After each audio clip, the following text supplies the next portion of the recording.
Hello again, I'm glad you came back.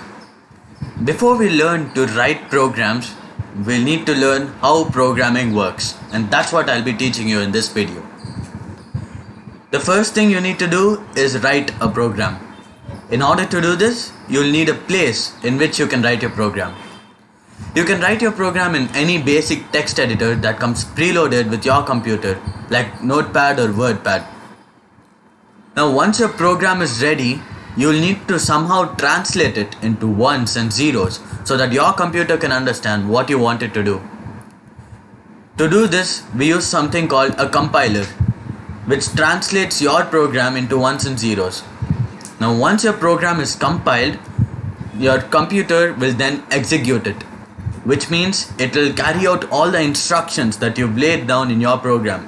And this is when you see the results of your program. Now to illustrate all of this better, I've created an example. Imagine you have a friend who's been trapped inside a computer world. This black dot here is your friend, and you are assigned the task of leading him out of that computer world. But there's a catch. Your friend can only understand ones and zeros since he's trapped inside the computer world. What will you do? You will use a compiler, of course.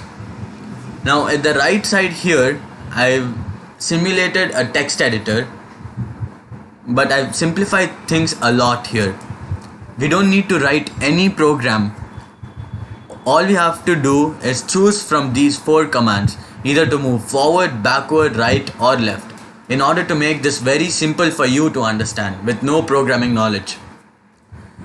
What happens here? Now I send an instruction, say move forward. What happened? I have a compiler running behind the scenes here.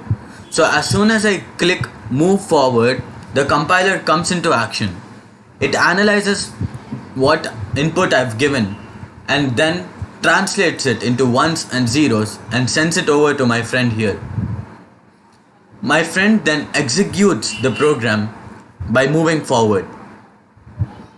All I have to do now is click move left and move forward again so that he can exit the world. That was an example that illustrates how programming works. I hope you learned something in this video, and for more like this, please like, share and subscribe to my channel. I'll see you in the next video, and until then, remember, anybody can code.